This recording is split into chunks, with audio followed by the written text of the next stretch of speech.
texto que contiene sermones bíblicos que han sido dados a través de la historia. Por favor, pueden tomar uno por familia y si de pronto tienen alguien con quien quieran compartir uno, pueden hacerlo.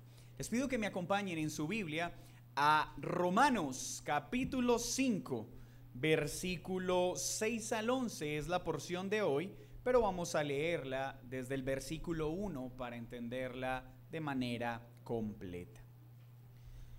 Romanos capítulo 5, versículo 6 al 11. No olvide tener por hábito siempre tener su Biblia en una mano y una libreta para tomar notas en otro. Esto por dos razones. Porque a medida que leemos la Escritura somos transformados y tratados por ella. Pero al tomar nota podemos estar meditando y estudiando aquellas cosas que el Señor domingo tras domingo nos enseña en la reunión de la congregación. Y los niños es bueno que también vayan aprendiendo este buen hábito, pues eso también les ayuda a deleitarse en el culto de adoración familiar. ¿Lo tienen todos, iglesia? Romanos capítulo 5, versículo 1 en adelante. Justificados pues por la fe, tenemos paz para con Dios por medio de nuestro Señor Jesucristo, por quien también tenemos entrada por la fe a esta gracia en la cual estamos firmes y nos gloriamos en la esperanza de la gloria de Dios. Y no solo esto, sino que también nos gloriamos en las tribulaciones, sabiendo que la tribulación produce paciencia, y la paciencia prueba, y la prueba esperanza. Y la esperanza no avergüenza, porque el amor de Dios ha sido derramado en nuestros corazones por el Espíritu Santo que nos fue dado. Porque Cristo, cuando aún éramos débiles, a su tiempo murió por los impíos. Ciertamente, apenas morirá alguno por un justo. Con todo, pudiera ser que alguno osara morir por el bueno. Mas Dios muestra su amor para con nosotros, en que siendo aún pecadores, Cristo murió por nosotros. Pues mucho más, estando ya justificados en su sangre, por él seremos salvos de la ira. Porque si siendo enemigos fuimos reconciliados con Dios por la muerte de su Hijo, mucho más, estando reconciliados, seremos salvos por su vida. Y no solo esto, sino que también nos gloriamos en Dios por el Señor nuestro Jesucristo, por quien hemos recibido ahora la reconciliación. Señor, gracias por esta mañana. Gracias porque nos has dado tu Santo Espíritu para poder ser alimentados, instruidos y guiados a toda verdad. Hoy estamos en este lugar suplicándote que hoy nuestro entendimiento pueda comprender esta verdad aquí contenida. Hoy nos unimos como iglesia para pedirte que le concedas a este tu siervo poder predicar fielmente con denuedo tu verdad, pero por sobre todo que hoy tu Santo Espíritu aplique esta verdad en nuestros corazones. Que sin importar cuántas veces hayamos leído este pasaje, sin importar cuántas enseñanzas hayamos escuchado sobre este pasaje, hoy seamos maravillados con una profundidad mayor de las verdades aquí contenidas. Esto te lo pedimos en el nombre de Jesús. Amén y amén. Pablo, como ya nos tiene acostumbrados a través de su carta y las demás cartas que hemos estudiado, siempre comunica un pensamiento, establece una intención, pero una vez establece esa intención empieza a explicarla de forma detallada. Hay momentos en que está desarrollando una idea y parece que se acuerda de algo, abre un paréntesis y empieza a hablar de otro tema, cierra el paréntesis y se devuelve. Esto genera a veces un gran desafío para saber dónde empieza el paréntesis y dónde está la idea con la que llevaba. Pero en el caso de Romanos hay algo bien especial. Se ha detenido a explicar con sumo detalle cada uno de los elementos implícitos en la justificación por la fe. Recuerden que el título de esta sección, para los que toman nota, es Los resultados de la justificación por la fe. El domingo pasado vimos los resultados presentes. Hoy vamos a ver los beneficios pasados y futuros por la justificación de la fe. ¿Qué vimos el domingo anterior? Vimos que gracias a que hemos sido justificados a través del único mediador que es Jesucristo, mediante el brazo de la fe, recibimos paz con Dios. Ya no somos más sus enemigos. Tenemos entrada a la presencia de Dios, pues el velo fue rasgado y en cualquier momento y en cualquier lugar el creyente tiene la seguridad no solo de que es escuchado, sino que tiene acceso al trono de gracia para disfrutar de plena comunión con Dios. Pero aprendimos también que aquel que ha sido justificado por la fe puede tener la certeza de que la tribulación no es una situación accidental, sino que la tribulación es puesta por Dios amorosa y sabiamente en la vida de sus hijos para que crezcan en paciencia, para purificar nuestro carácter, para aumentar nuestra confianza en Él y mostrarnos que esa confianza en Él jamás será avergonzada. Pero de esos beneficios también obtenidos, claramente Pablo nos enseñó que hemos recibido su amor y el Espíritu Santo de Dios, su amor que nos salva y su Espíritu que nos guía felizmente hasta aquel glorioso día en que nos encontremos con Él. Hoy entonces, acompáñenme a ver otros beneficios que están descritos del versículo 6 al versículo 11. Vamos a ver los beneficios de su amor, un amor divino versus el amor humano y un amor seguro que jamás disminuye.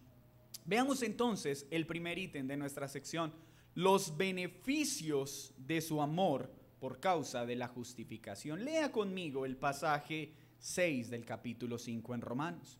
Porque Cristo, cuando aún éramos débiles, a su tiempo murió por los impíos. Como hemos aprendido, este porque significa que está conectado a toda la idea que ya viene desarrollando.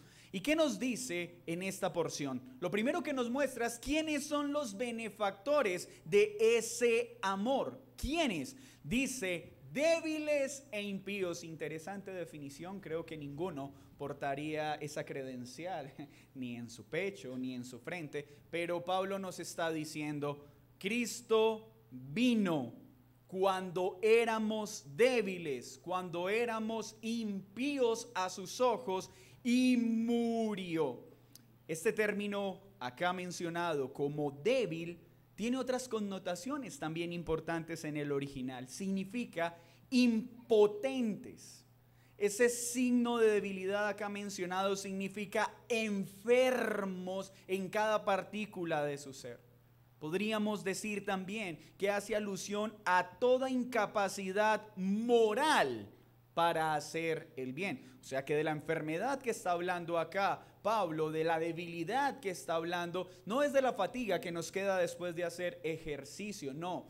Es la debilidad de alguien que tiene un cáncer terminal y le quedan unos cuantos segundos de vida. Recordemos que en otros escenarios de la Escritura también podemos entender que la condición del hombre antes de Cristo no es que esté enfermo, sino que está muerto en delitos y transgresiones. No es que haya una contradicción. Lo que Pablo está utilizando acá es una explicación de la condición del hombre y está diciendo, ese sujeto del amor de Dios es un pueblo débil, enfermo, impotente para hacer su voluntad, impío. Pero si estamos hablando de amor, pensemos entonces en el contexto de esta historia. Imagínese por un momento el proceso de conquista de un hombre que está listo para contraer matrimonio. Ha desarrollado su formación profesional, tiene los requisitos económicos suficientes para pensar en un matrimonio responsable y empieza su proceso de identificar a aquella mujer con la que quiere pasar el resto de su vida. Esta decisión es importante. Por tanto, este hombre, sin lugar a duda, debe ser muy cauteloso en escoger la mujer indicada para tal propósito. Primero que hace entonces es establecer sus estándares para saber cuál es la indicada. Tal vez establece unos requisitos mínimos en cuanto a su aspecto físico, unos estándares de belleza para poder identificar la indicada. Define las virtudes que deben ser notables en su carácter, los cuales no va a negociar. Evalúa según su contexto su árbol genealógico, pues es bueno saber de su procedencia, quiénes son sus padres y cómo es su familia. Importante, miraría la afinidad de sus metas y de sus proyectos, pues esto es importante, que los dos estén caminando en una misma dirección. Podríamos hacer una larga lista de todas las cosas que una persona que está interesada en contraer matrimonio debería tener delante a la hora de tomar esta decisión. Pues sin lugar a duda no quiere equivocarse. Pues sabemos que una mala elección en el matrimonio es un pedazo de cielo en la tierra o un gran infierno acá en la tierra. Entonces, alguno podría decir, luego de lograr tal tarea, ya la encontré. Me enamoró su belleza. Me enamoró su alegría. Me encantó su prudencia. Es que su don de servicio cautivó mi corazón. Qué manera de hacer de comer. Me enamoré gracias a mi estómago. Cualquiera podría ser la razón. Pero si usted prestó atención a estos elementos mencionados, nota que la manifestación de amor del individuo que quiere casarse es condicionada a: la amo porque tiene algo que yo quiero. Pero como decía hoy mi hermano Mauricio, la lógica de Dios dista de la lógica humana. Porque este texto nos dice que Cristo es un novio diferente a todos los novios. Los novios, en una medida sensata y racional, escogerán una persona que tenga algo para ofrecerles el resto de su vida. ¿Pero qué hizo Cristo? Cristo también tomó para sí una novia. Pero sus estándares de novia no encajan en la lógica humana. Teniendo todo para escoger la mejor, tomó para sí una vil y menospreciada. Podía crear una perfecta, pura y sin mancha, sana, sin ninguna falencia y ninguna imperfección, y desechar todas las demás, pues Él es Dios y es soberano. Pero, ¿qué hizo? Libre, voluntariamente, tomó ¿cuál?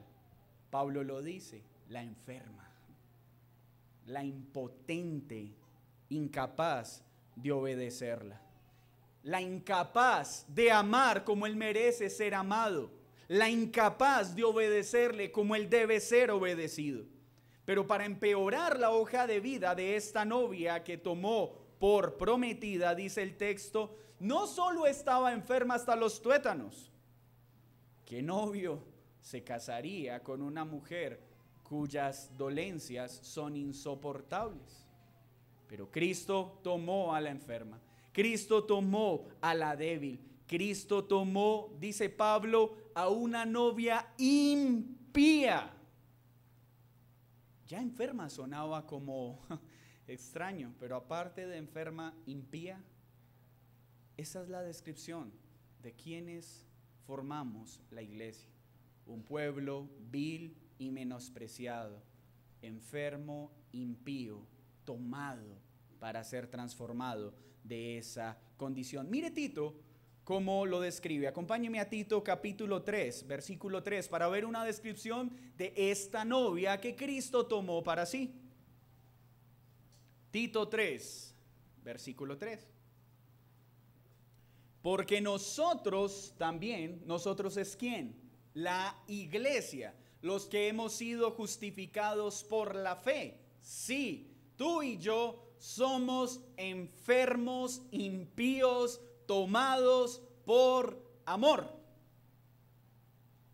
Porque nosotros también éramos en otro tiempo insensatos, rebeldes, extraviados, esclavos de concupiscencias y deleites diversos, viviendo en malicia y envidia, aborrecibles y aborreciéndonos unos a otros. Pero cuando se manifestó la voluntad de Dios nuestro Salvador y su amor para con los hombres, ¿qué hizo?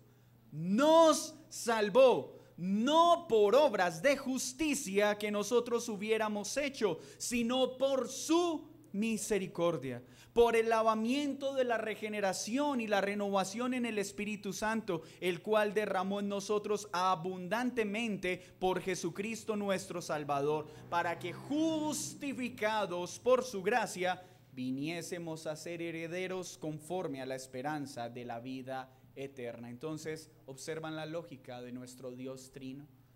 Tomó una novia vil y menospreciada, enferma, impotente, impía, sin santidad, llevada de su propio parecer.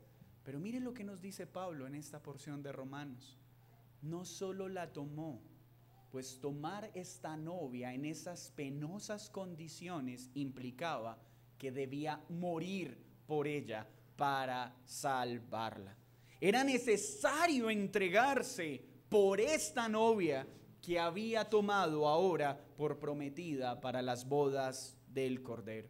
Pues solo al morir podría lavarla y transformarla y sacarla de esa penosa condición. Solo con su muerte, esta novia que tomó, desechada por todos, iba a ser purificada. Solo así, por su muerte, esta novia enferma podría recibir un corazón sano. Solo por su muerte podrían ser quitados los trapos, los harapos impuros y hedientos por el pecado que llevaba puesto. Solo al morir por ella podría vestirla ahora con el más hermoso vestido de lino fino.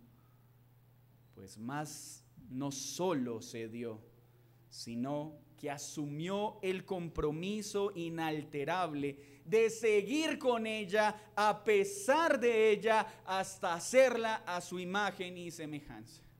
En términos humanos es tomar una esposa con todos los órganos destrozados, aparte de eso ninguna virtud en su carácter, y aparte de eso tengo que morir por ella. Pero no solo eso, también tengo que lidiar con ella hasta que sea lo que debe ser. ¿Algún hombre podría interesarse en una pareja de estas características? No, pero Dios sí. Y no solo la tomó, sino que asumió su muerte para cambiar su penosa condición. ¿Qué nos está diciendo entonces también Pablo en estas líneas de Romanos? Si Cristo murió es porque su cuerpo era real, era de carne y hueso. Y qué importante saber esto, porque hay muchos movimientos religiosos que niegan la humanidad de Cristo y dicen que este fue simplemente un holograma. Él vino solo en espíritu, pero su cuerpo no fue real. Acompáñeme a Romanos 4:25 para recordar algo que nuestro hermano Mauricio ya enseñó. Romanos 4:25. El cual fue entregado, hablando de quién, de Cristo, y fue entregado ¿por qué?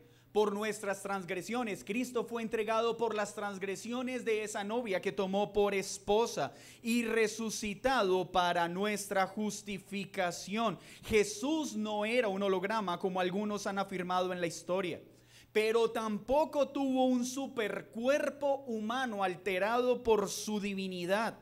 Era un cuerpo de carne y hueso. Fue puesto como sacrificio en favor nuestro. Escúcheme bien.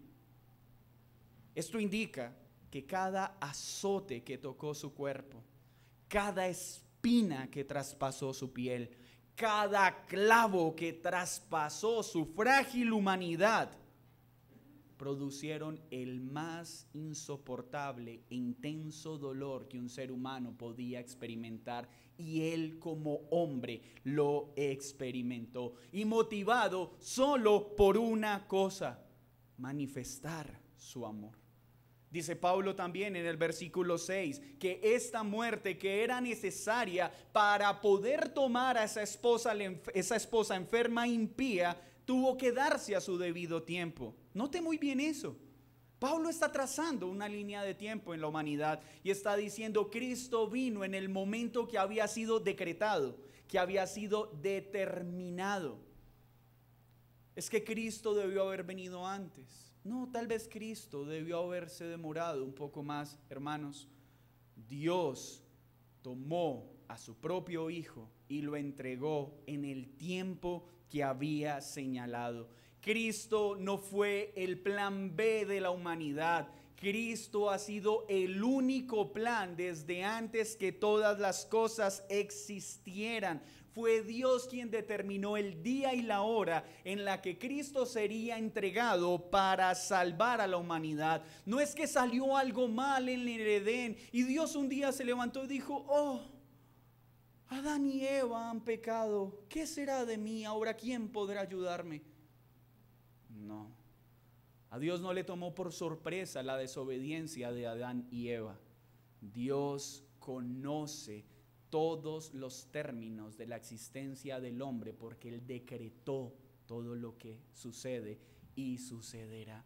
Y desde antes que todo existiera, Cristo era el único plan de redención, el único amado que salvaría a esa novia impía y enferma. Lea conmigo Primera de Pedro 1:20 por si aún no está de acuerdo en mi afirmación. Primera de Pedro 1:20.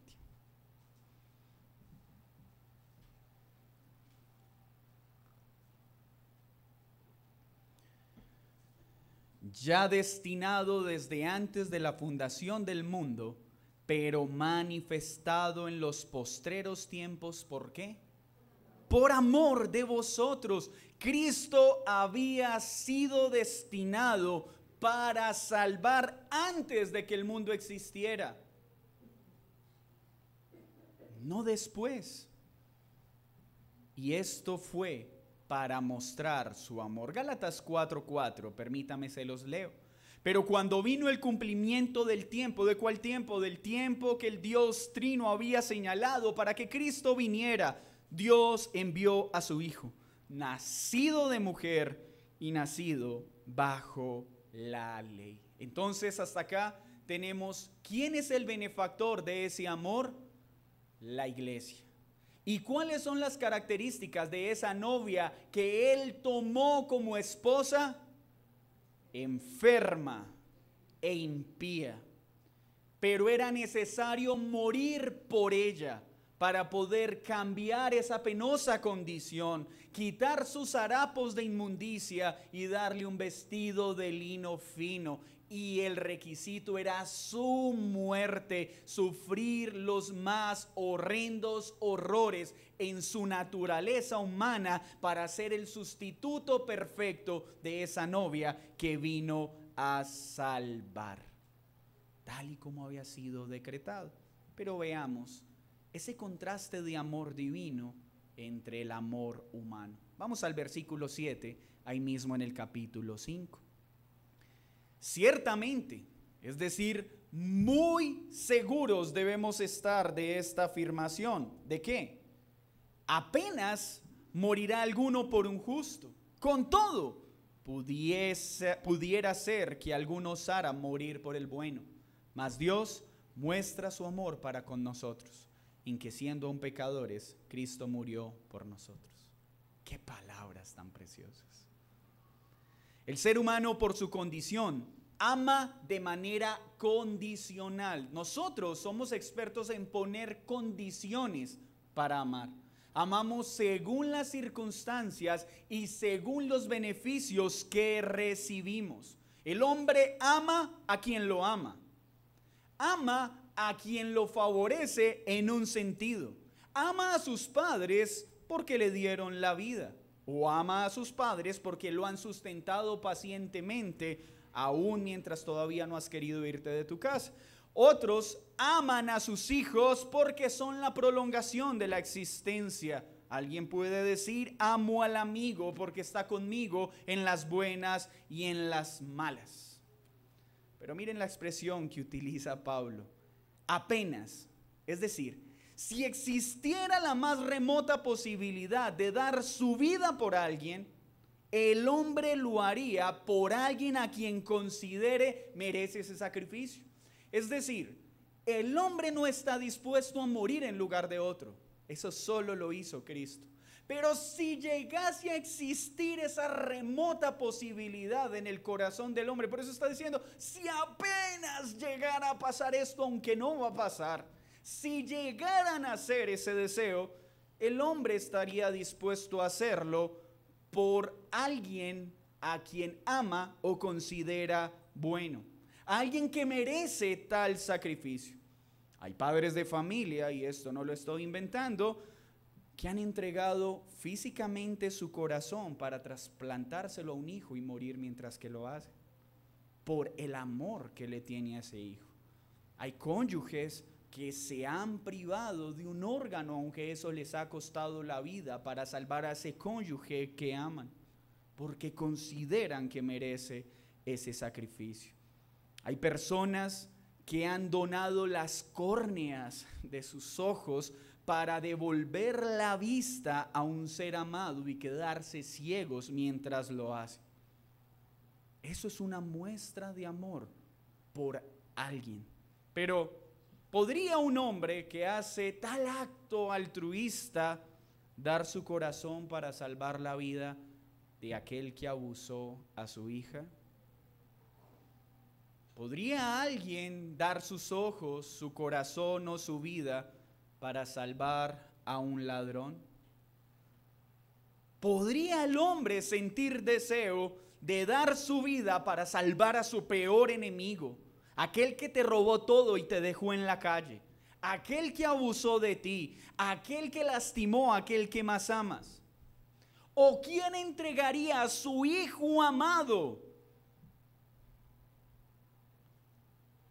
para salvar a ese enemigo? Dice Pablo, el hombre no tiene esa clase de amor, porque ese amor, esa clase de amor incondicional, que ama sin mérito alguno en el objeto de su amor, está solo en Dios. Por eso dice Pablo, mas Dios, que ama con un amor incondicional, es decir, sin condición, es decir, ama porque quiere, no porque haya algo en aquel que decide amar que lo haga amarlo. No porque haya mérito en la cosa que decide amar. No porque reciba algún beneficio de parte del receptor de su amor. Hay personas que a veces dicen, es que Dios necesita que tú le abras la puerta del corazón. ¿Cómo que necesita? Dios no necesita nada. Dios es autosuficiente, Él es completo en sí mismo. El que necesita la salvación eres tú. Él no gana nada ni pierde nada si tú y yo creemos o no creemos. Dios ama no por necesidad, Dios ama porque quiere, no porque lo necesita.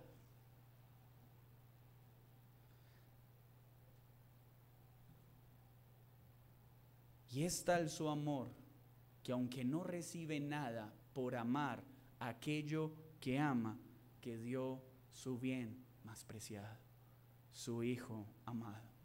¿Ven esta diferencia?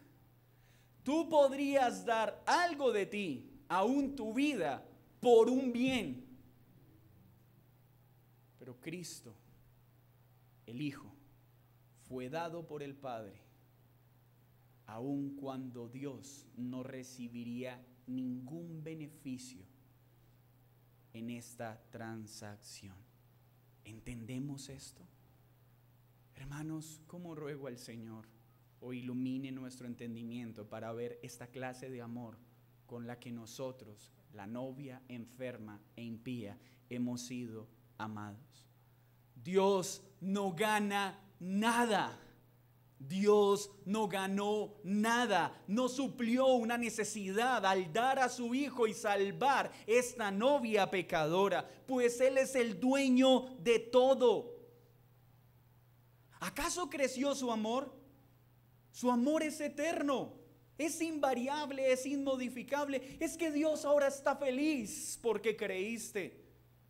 Dios está feliz, creas o no creas. Su felicidad no se altera por nosotros porque Él es impasible, Él es autosuficiente. Él solo ama para manifestar ese perfecto amor sobre una criatura que no merece ser amada. ¿Cómo este argumento derriba esos cuestionamientos acerca de Dios? ¿Tú por qué crees en un Dios manipulador que ha hecho todo para que le rindas adoración? Hermanos, Dios no necesita que le adoremos. Somos nosotros los que necesitamos adorarle. Dios no necesita nuestro amor. Somos nosotros los que necesitamos su amor. El enfermo e impío somos nosotros, no Él. ¿No es esto un gran amor? Dios no necesita ser amado, ni necesita amar, lo hace porque quiere. Dios no necesita ser servido o servir, lo hace por su voluntad. En Él no hay necesidad. Nunca pensemos que Dios necesita algo de nosotros. Nosotros necesitamos todo de Él. Y a pesar del penoso estado de esta novia, el cual ya describimos, ¿qué hizo? Dio a su mayor bien, a su Hijo amado, el unigénito de Dios. Solo así, con este alto precio, la novia vil, nosotros podemos ser lavados, limpiados y hechos nuevos. Porque Él nos toma, pero no nos deja en esa condición.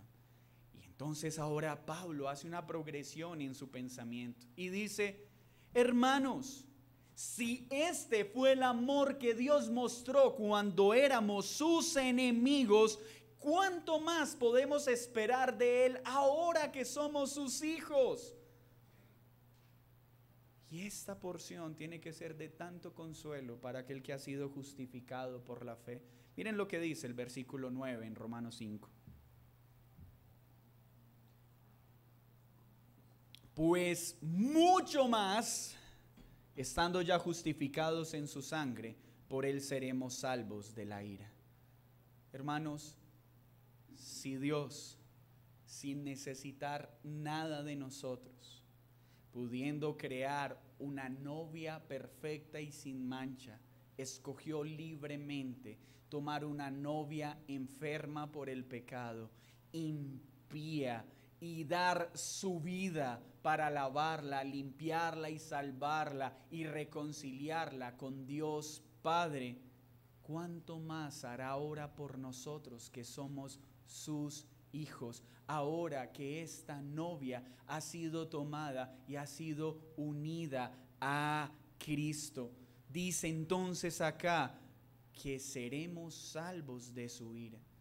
Es decir, cuando hemos sido justificados por la fe, ya no tememos la ira de Dios. No porque ya no haya ira en Dios, no, es porque ya no seremos receptores de esa ira. Porque gracias a la justificación por fe y a ese amor que Cristo tomó al reconciliar esta novia, ya no recibiremos la ira. ¿Cuál ira? Primero, la que Pablo ya describió en el capítulo 1, versículo 18, porque la ira de Dios se revela desde el cielo contra toda impiedad e injusticia. Esa ira que Dios ya está manifestando, ya no la teme el que ha creído. Ya sabemos que todas las tribulaciones descritas en el texto anterior no son porque Dios esté airado con su amada. Ya no tememos a su ira, pues ya la descargó en Cristo. Y cuando digo no tememos, es que ignoramos o menospreciamos su ira. Es que sabemos que Cristo ya la recibió en nuestro lugar. Pero ¿de qué otra ira está diciendo Pablo? Que somos librados por esta justificación, por la fe, que es solo por la gracia. Primera de Tesalonicenses 1:10, acompáñeme por favor. Y esperar de los cielos a su Hijo, el cual resucitó de los muertos a Jesús, quien nos libra, ¿de qué? De la ira venidera, de aquel temible día en que toda la ira santa, santa de Dios será manifestada sobre este mundo, sobre todos los que despreciaron la luz y amaron las tinieblas, sobre todos los que rechazaron el mensaje de la cruz y pensaron que podían ir al cielo sin Cristo. Ese día toda la ira de Dios será manifiesta.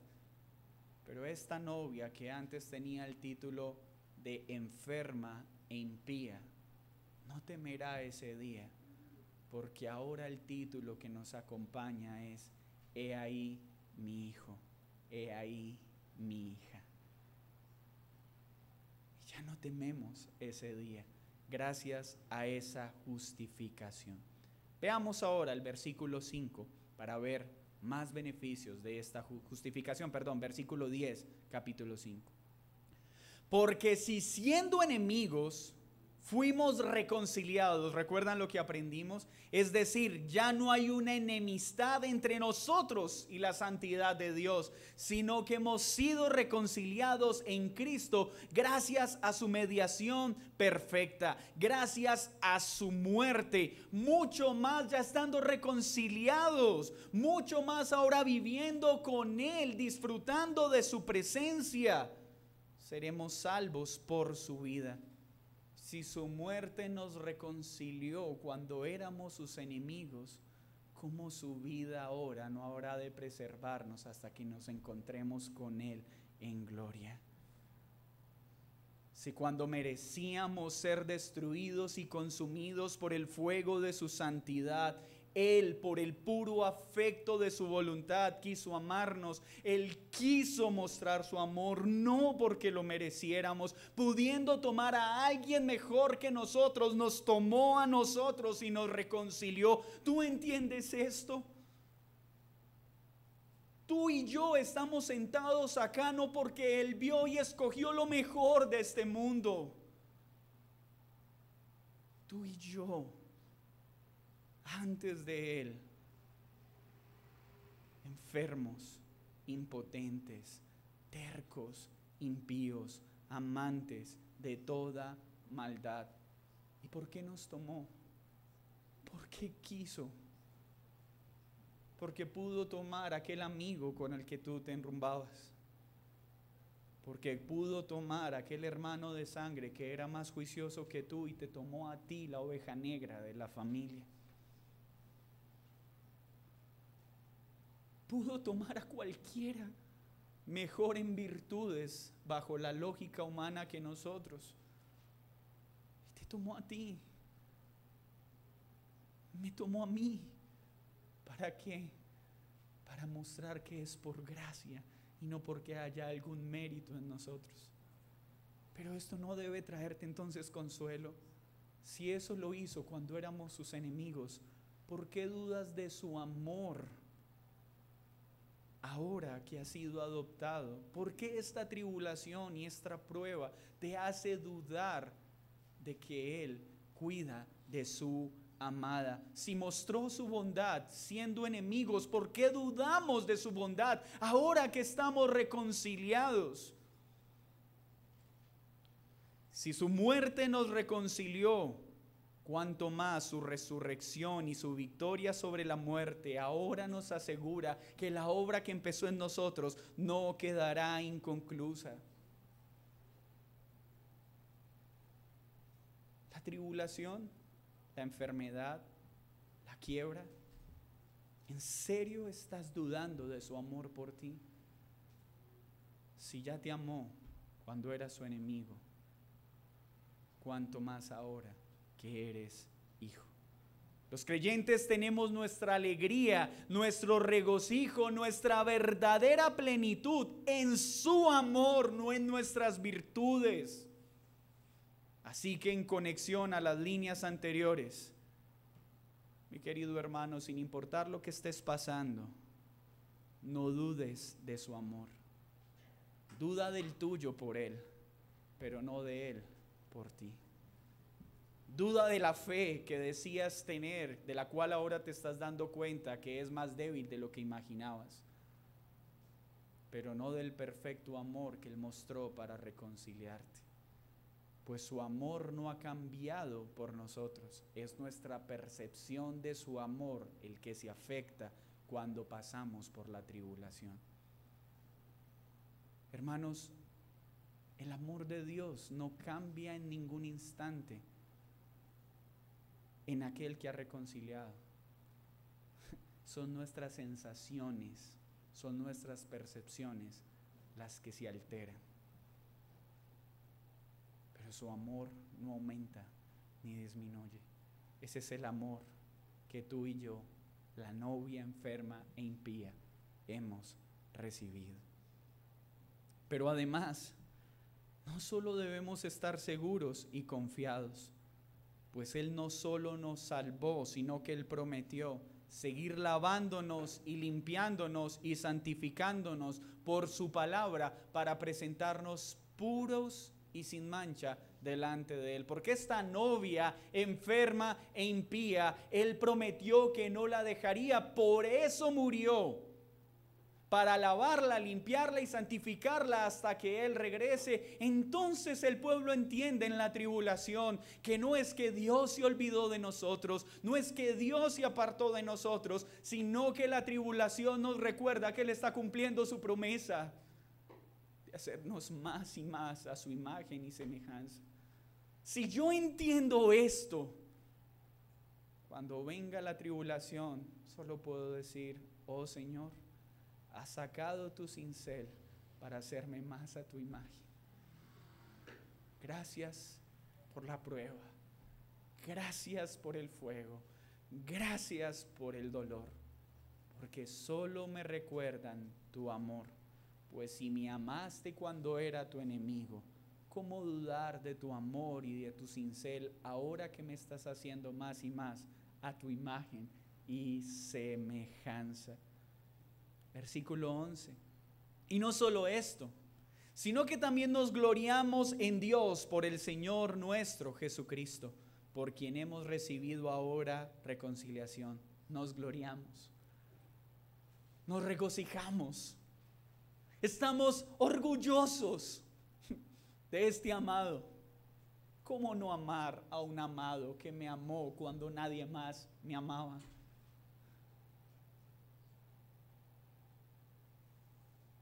¿Cómo no amar a este precioso Redentor que, pudiendo escoger una bella, pura, pudiendo crear la más hermosa amada conforme a su perfección, decide tomarte a ti y tomarme a mí, aun cuando eso iba a costar su muerte? ¿Que por qué amo a Cristo? ¿Aún no sabes cómo responder? ¿Que por qué amas a Cristo? Porque Él me amó cuando nadie más me amó. Porque Él no esperó a que fuera la novia que Él merecía. Él me tomó y prometió hacerme conforme a su imagen. Porque Cristo es el esposo que toma a su esposa, la lava y la limpia para presentársela pura y sin mancha. ¿Vas a permitir que la tribulación te haga dudar de ese amor? De ninguna manera. La tribulación no debe hacernos dudar de su amor, debe recordarnos su amor. Pues Él ha prometido que la buena obra que empezó no quedará inconclusa. Lean conmigo, por favor, el Salmo 16:11. Me mostrarás la senda de la vida, escribió el salmista. En tu presencia hay plenitud de gozo, delicias a tu diestra para siempre. ¿Por qué nos alegramos de este amor? ¿Por qué nos regocijamos en este amor? ¿Saben por qué? Porque Él ha prometido librarnos de la ira y un día estaremos con Él.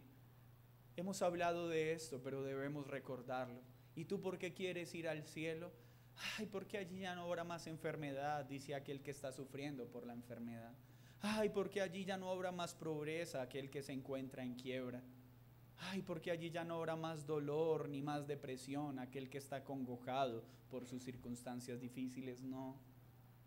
La razón por la que nos alegramos de saber que gracias a la muerte de Cristo estaremos en el cielo es que tendremos al amado plena y perfectamente. Ya no tendremos este cuerpo de pecado que estorba para encontrarnos con Él. ¿Por qué queremos ir al cielo? Porque estaremos gozando de su presencia plena. Lo que hace al cielo el cielo no son las dádivas que recibiremos allí, es que lo tendremos a Él, tendremos al amado.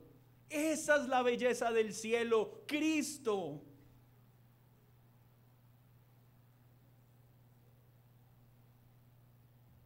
¿Qué podemos entonces aprender de esta bella sección?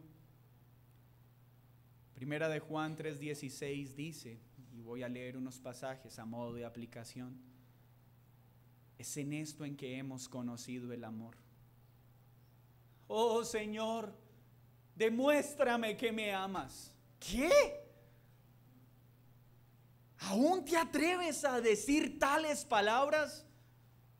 ¿Qué muestra de amor más grande quieres? En que te amó y me amó cuando éramos sus enemigos.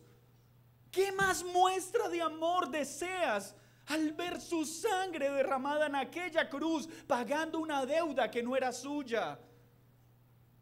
¿Qué más muestra de amor que nos haya reconciliado en lugar de destruirnos? En esto conocemos su amor, en que puso su vida por nosotros. Niños, el amor de Dios está manifestado en toda su gloria en la cruz del Calvario. ¿Qué más amor quieres? Mira la cruz, mira la cruz, mira a la cruz. También nosotros entonces debemos poner nuestra vida por los hermanos. ¿Qué debe producir esta sección de Romanos en nosotros? Oh Señor, si tú has dado tal amor por mí, dice Juan, ¿no debemos entonces nosotros también dar nuestra vida por ti? ¿Que por qué sirvo al Señor? ¿Para que me vaya bien? ¿Para que me prospere? ¿Para que me bendiga? No. ¿Cómo no he de dar mi vida por aquel que dio su vida por mí? ¿Cómo cambiaría esto nuestra relación con la iglesia?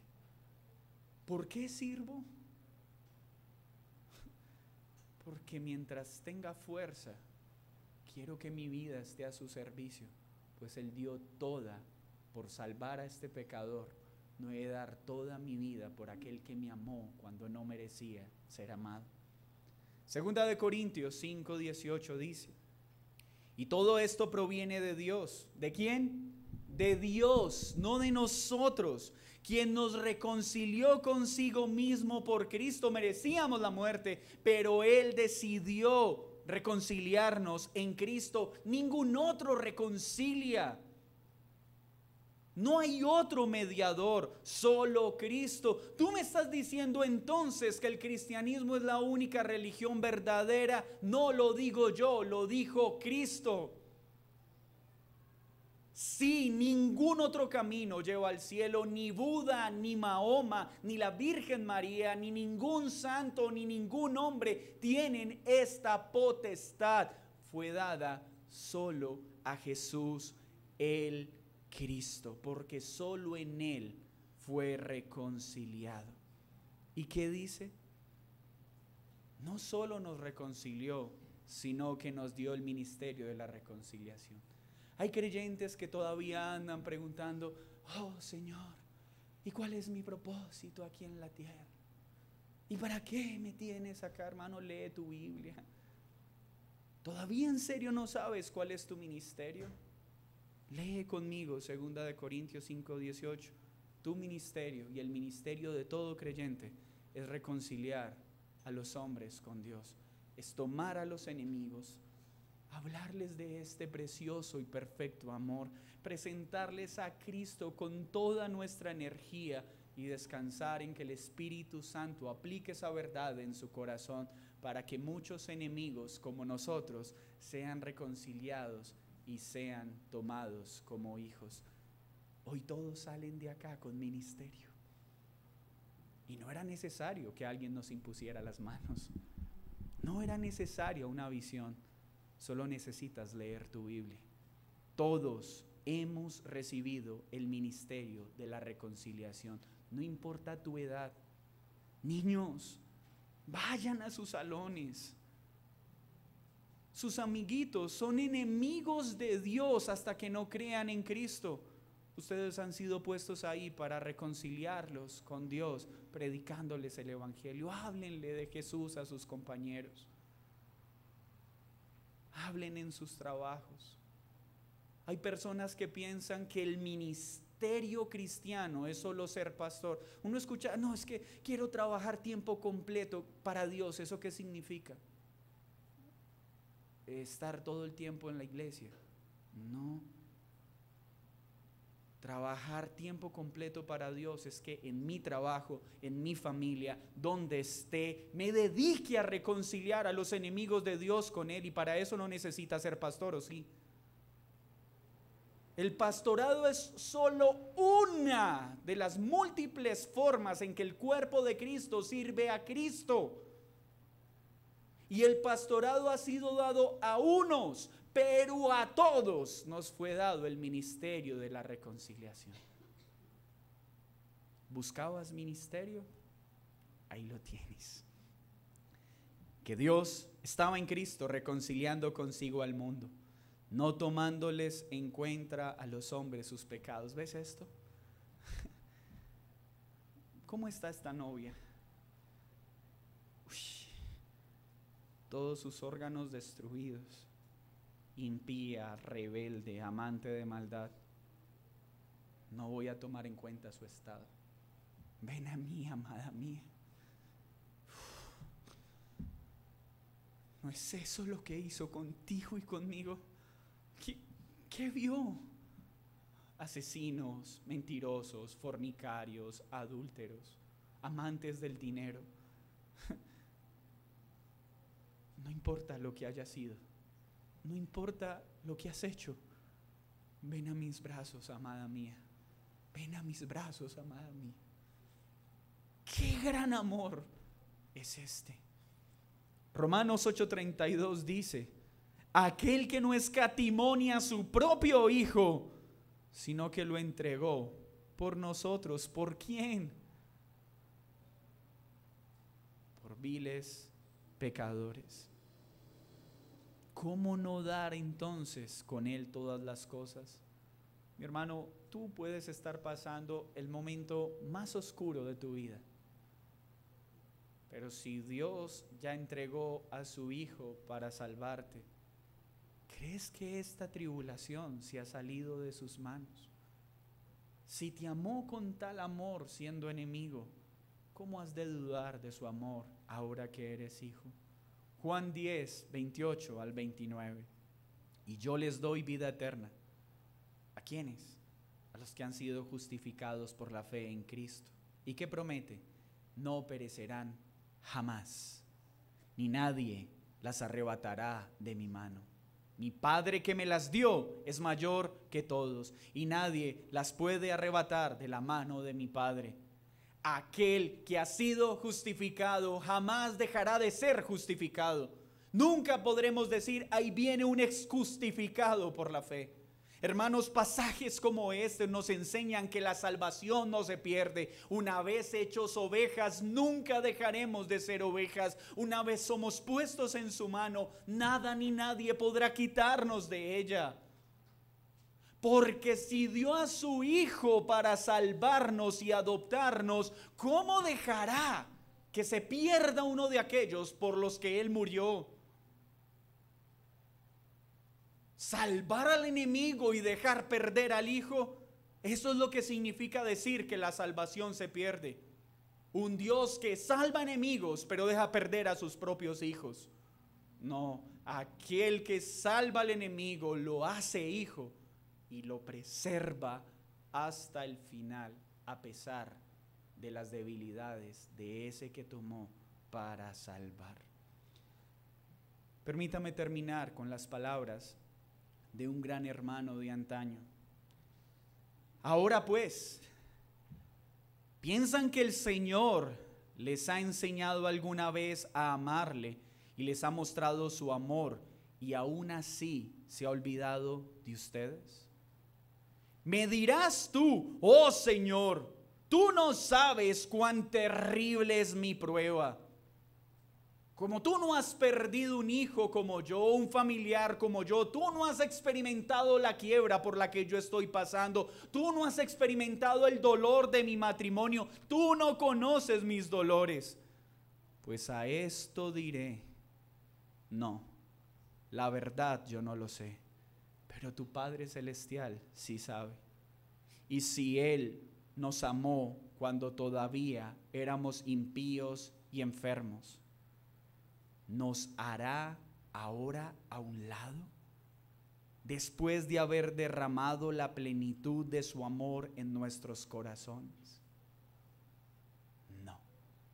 Oh, pero he perdido mi sustento de pan. No sé de qué voy a vivir ahora. No. Pero tienes al Dios vivo del cual puedes depender. Y después de dar a su Hijo para salvarnos, ciertamente nos dará el pan que necesitamos, pues Él no dejará morir de hambre a uno de sus hijos. Si sientes dentro de tu corazón hoy una dulce reconciliación con Dios tu Padre Celestial por causa de la fe, entonces no importa cuál sea tu problema, no pienses jamás que Dios puede abandonarte. No importa la profunda depresión de tu espíritu hoy, no pienses que Dios puede abandonarte. El que murió por ti cuando eras impío, ciertamente te salvará ahora que tienes paz con Dios por medio de Él. Si en la debilidad de su humanidad nos salvó, cuánto más ahora en su estado de gloria vive para asegurar nuestra llegada a la meta. Toda la gloria sea a Dios. Hermanos, no hay razón para dudar. Él no te amó y me amó a mí porque vio algo bueno. Cada vez que tú y yo fallamos y pecamos, no te imagines a Dios diciendo, me equivoqué. Eso pasa en las relaciones humanas, pero eso no pasa entre Dios y el hombre. Es fácil para las personas experimentar en sus matrimonios a veces, ¿por qué no me casé con el otro? ¿Por qué no me casé con la otra? ¿Por qué no le creí a Pablo cuando dijo que era mejor quedarme solo? Eso le pasa al hombre. Pero no hay un solo momento en que Dios mire a su amada y diga, fallé. No, va a mirarla y va a decir, no se te olvide que yo te amé no por lo que haces, no por lo que eres, sino que mi amor por ti fue mostrado a pesar de lo que eres y nunca disminuirá, nunca cambiará. Y ese amor que nos salvó nos lleva firmes hasta el final. Vendrán tribulaciones, sí, vendrán momentos difíciles en los que nuestras fuerzas escaseen, sí, pero nunca pienses que su amor está ausente. Más bien confía que es su amor de forma tangible, solo que a veces tiene forma de mazo y sincero. Señor, gracias por este momento. Gracias por tu palabra. Gracias por traer ánimo a tu iglesia. Permítanme ahora también dirigirme a aquellos que aún no han creído en Cristo. No tienes por qué seguir caminando como enemigo. No te engañes más diciendo es que tengo una pelea con Dios. No.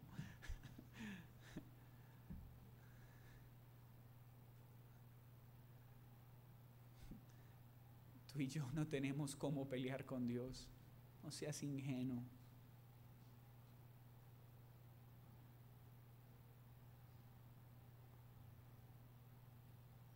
No camines más como su enemigo.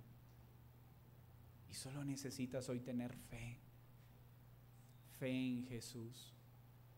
¿Ves qué hermoso es el cristianismo? No te dice, ve y lávate y colócate un vestido de lino fino para que el amado te escoja. No, no.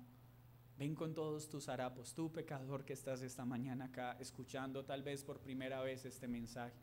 Yo no te estoy diciendo que vayas a tu casa e intentes lavar tu pecado, porque no podrás hacerlo. Te estoy diciendo, ven en esta mañana con todos tus harapos, con todo tu pecado. Ven a Cristo mediante la fe. Tú no puedes quitarte el hedor del pecado. Tú no puedes quitar de encima el aborto que cometiste. Tú no puedes quitar de encima el crimen que cometiste. Tú no puedes quitarte de encima la fornicación. Tú no puedes quitarte de encima el adulterio. Yo no te estoy diciendo que vayas a casa y dejes de hacer esto. Te estoy diciendo, ven a Cristo para que Él quite ese viejo vestido y te dé uno nuevo que ahora se complazca en hacer lo que a Él le agrada. Ven a Cristo para que recibas ese vestido de lino fino que son las buenas obras que Él preparó de antemano.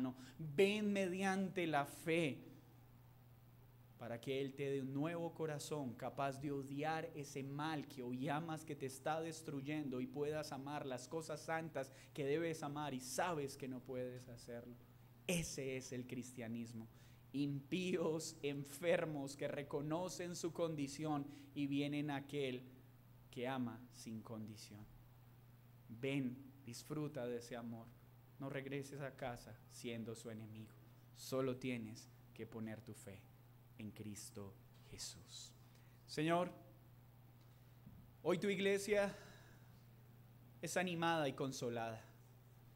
Hoy sabemos que tu amor no disminuye por nada en nosotros, porque tu amor no fue dado por algo en nosotros, sino que tu amor permanece. Y lo que iniciaste no quedará inconcluso. Pero hoy también queremos responder a este amor, entregando nuestras vidas a ti en gratitud a la vida que diste para salvarnos. No damos nuestra vida para querer entrar al cielo, sino por gratitud al amor que nos has dado. Hoy tu iglesia necesita vivir en el ministerio que has puesto sobre nuestros hombros. Ayúdanos a reconciliar a muchos contigo, predicando esta verdad. Pero por favor, ayúdanos a no volver a dudar de tu amor, a no volver a pedirte muestras de tu amor, pues la muestra de amor más grande ya fue dada en la cruz del Calvario. Ten a bien, Señor, aplicar esta verdad en nuestros corazones, y que hoy muchos enemigos sean reconciliados por Cristo. Amén y amén. Vamos a prepararnos para tomar la cena del Señor.